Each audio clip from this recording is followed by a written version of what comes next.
very good evening, my dear students. So, hope you all are doing great.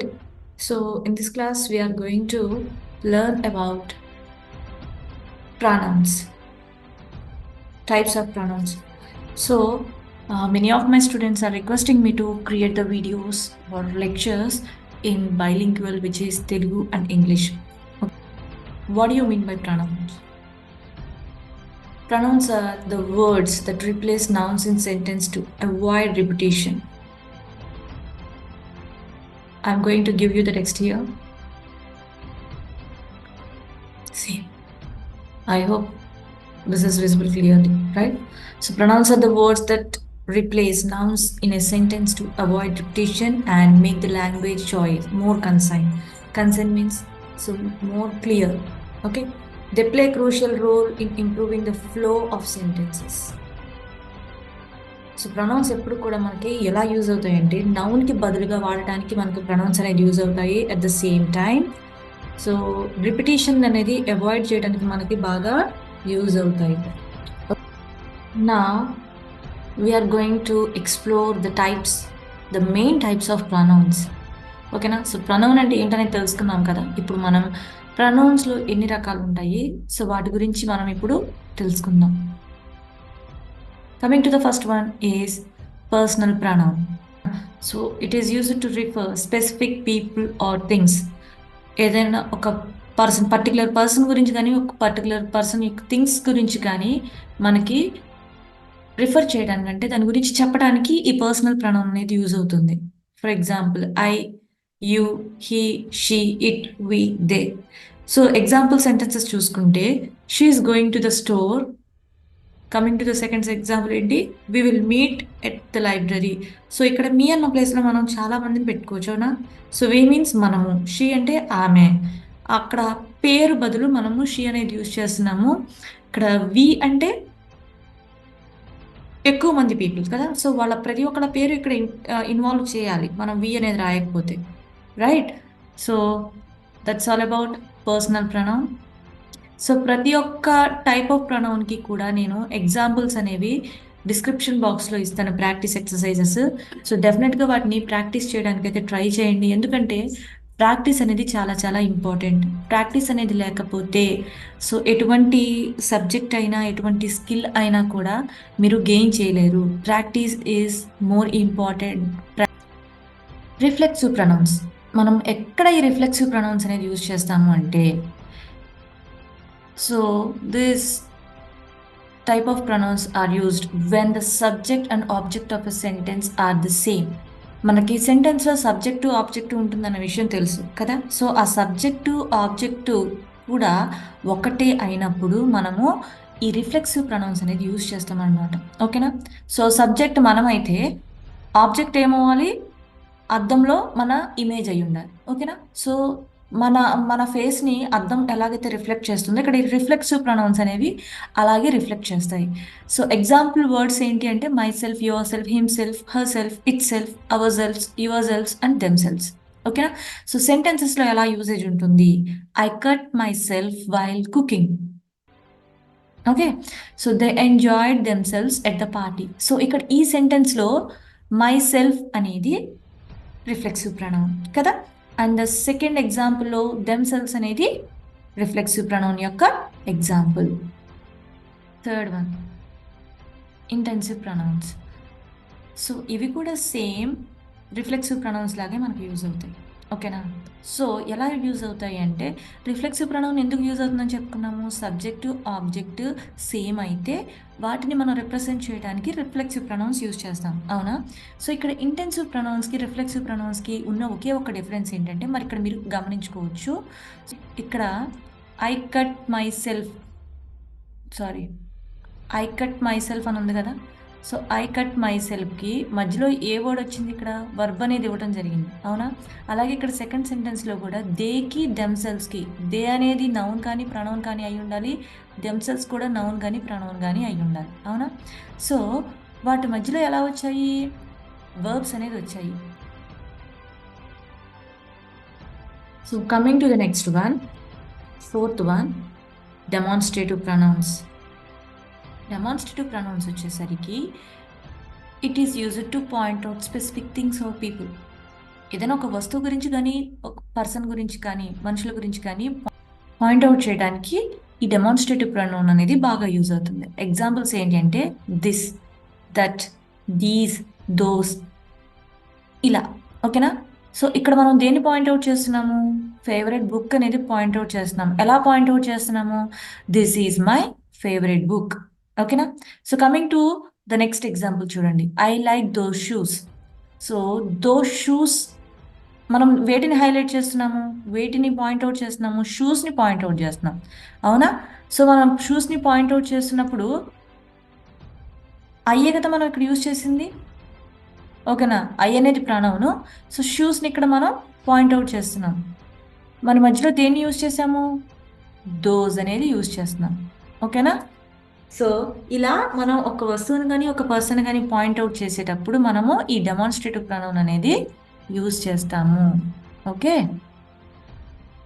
Great. Now coming to the fifth one, which is interrogative pronouns. So ఇక్కడ మనం ఈ వర్డ్లోనే మనం అర్థం చేసుకోవచ్చు interrogative అంటే ఏంటి అనేది. ఇంటరాగేషన్ ఎక్కడ చేస్తారు? ఇంటరాగేషన్ అంటే ఏంటి అసలు? To ask something. అవునా? సో ఏదైనా ఒక ఆన్సర్ తెలుసుకోవడం కోసం మనం ఇంటరాగేట్ చేస్తాం. సో ఇక్కడ కూడా to ask questions we use interrogative pronouns. ఓకేనా? సో ఎలా చూడండి. ఎగ్జాంపుల్స్ వర్డ్స్ వచ్చేసరికి మనకి ఇక్కడ హూమ్. ఓకేనా?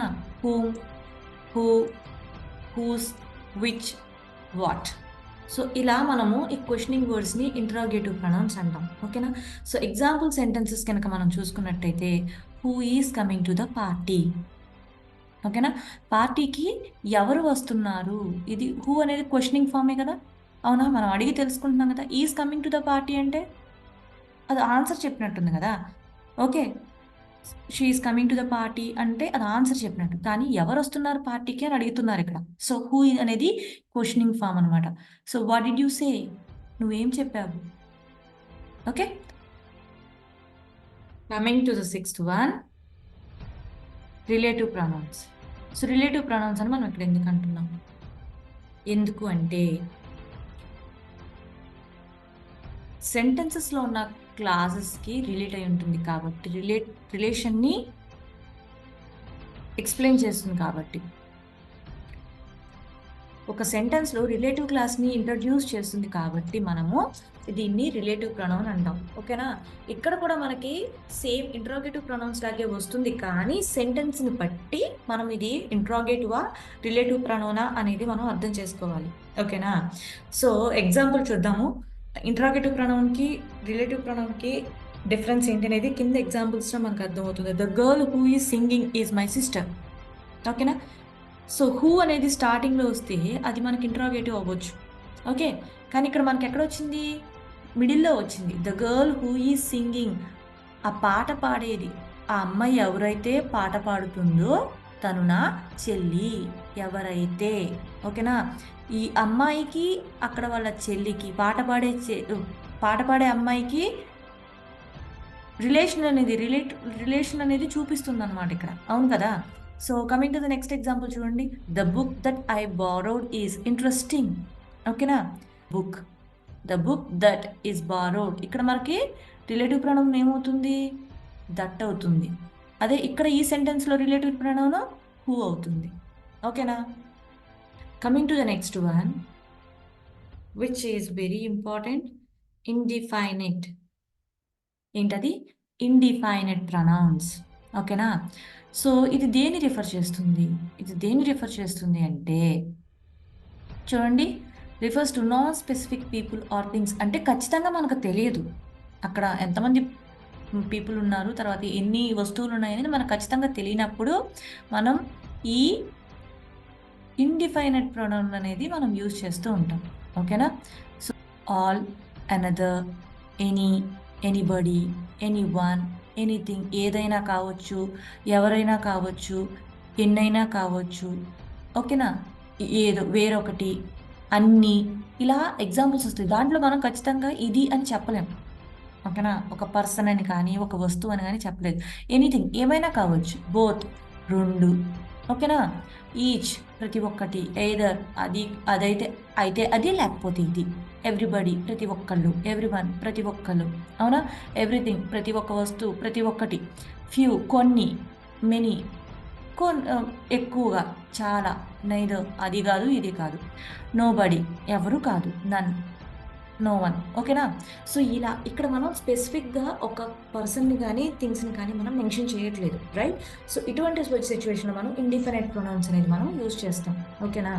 సో చూడండి ఎగ్జాంపుల్స్, సెంటెన్సెస్లో examples. Some of the students passed the exam. ఈ సెంటెన్స్లో ఇండిఫినైట్ ప్రొనౌన్ ఏది? సమ్ అనేది ఇండిఫైనైట్ ప్రొనౌన్ అవుతుంది. సో ఇక్కడ కూడా nobody likes to be criticised. Pronoun, important pronoun వచ్చేసరికి possessive pronouns. So possessive pronouns ఏం ఇండికేట్ చేస్తాయి అంటే ఓనర్షిప్ని ఇండికేట్ చేస్తాయి. ఓనర్షిప్ని అంటే సొంతం అనే భావాన్ని అవి ఇండికేట్ చేస్తూ ఉంటాయి. ఓకేనా? Mine, yours. మైన్ అంటే నాది, యువర్స్ అంటే నీది. ఓకేనా? హిజ్ తనది, హర్ అతనిది, అతని యొక్క, లేదంటే హర్స్ ఆమె యొక్క, ఇట్స్ తన యొక్క, దాని యొక్క, అవర్స్ మా యొక్క, ఓకే, దేర్స్ వాళ్ళ యొక్క అన్నది. ఓకేనా? ఇలాంటి మీనింగ్స్ అనేది ఈ పొసెసివ్ ప్రొనౌన్స్ ఇస్తాయన్నమాట. ఓకేనా? ఎగ్జాంపుల్ సెంటెన్స్లో చూసుకుంటే the car is ours. Car ఎవరిదంట? మనది. ఓకేనా? కార్ వచ్చేసరికి మనది. Coming to the next one, the book is mine. ఈ బుక్ ఎవరిది? నాది. ఓకేనా?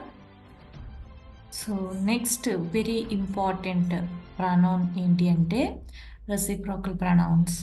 ఓకేనా? అసలు ఏంటి రెసిప్రోకల్స్ అంటే? రెసిప్రోకల్స్ని ఎలా ఐడెంటిఫై చేయొచ్చు అంటే అవి మ్యూచువల్ యాక్షన్ని మనకి రిప్రజెంట్ చేస్తాయి. మ్యూచువల్ అంటే రెండింటి మధ్య ఉన్న యాక్షన్ని మనకు అవి ఇండికేట్ చేస్తూ ఉంటాయి. ఇద్దరు మనుషులు కానీ లేదంటే అంతకుమించి ఎక్కువ మనుషులు కానీ వాళ్ళ మధ్య యాక్షన్స్ అనేవి రిప్రజెంట్ చేయడానికి ఏంటంటే ఇది రెసిప్రోకల్ అనేది మనకు బాగా యూజ్ అవుతుంది. So each other, one another. ఓకేనా? Each other. ఎగ్జాంపుల్స్ వర్డ్స్ చూద్దాము. ఇది చాలా ఈజీగా ఉంటుంది. So they love each other. ఒకరినొకరు బాగా ఇష్టపడతారు. ఓకేనా? ఒకరినొకరు.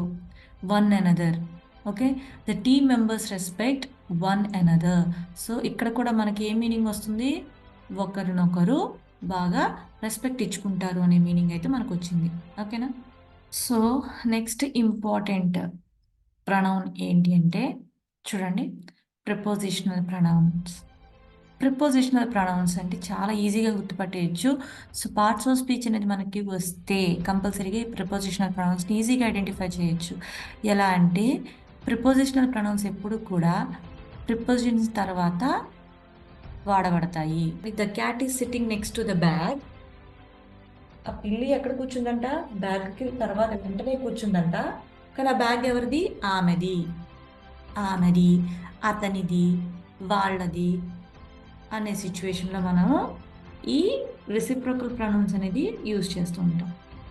ఒక విషయం అయితే గుర్తుపెట్టుకోవాలి. ఏంటి అంటే ప్రొనౌన్స్ని అర్థం చేసుకోవాలన్నా, వాటిని మనం డైలీ లాంగ్వేజ్లో యూజ్ చేయాలి అన్నా ఖచ్చితంగా వాటిని మనం ప్రాక్టీస్ చేయాలి. ఓకేనా? సో వీటిని నేర్చుకోవడం వల్ల మనం మాట్లాడే దాంట్లో కానీ రాసే భాషలో కానీ క్లారిటీ అనేది వస్తుంది. ఓకేనా? సో మాట్లాడేటప్పుడు కూడా ఒక మంచి ఎఫెక్ట్ అనేది చూపిస్తుంది అనమాట. కమ్యూనికేషన్లో మంచి ఎఫెక్ట్ అనేది ఇది చూపిస్తూ ఉంటుంది. ఓకేనా? I hope this video is helpful for you all. Thank you.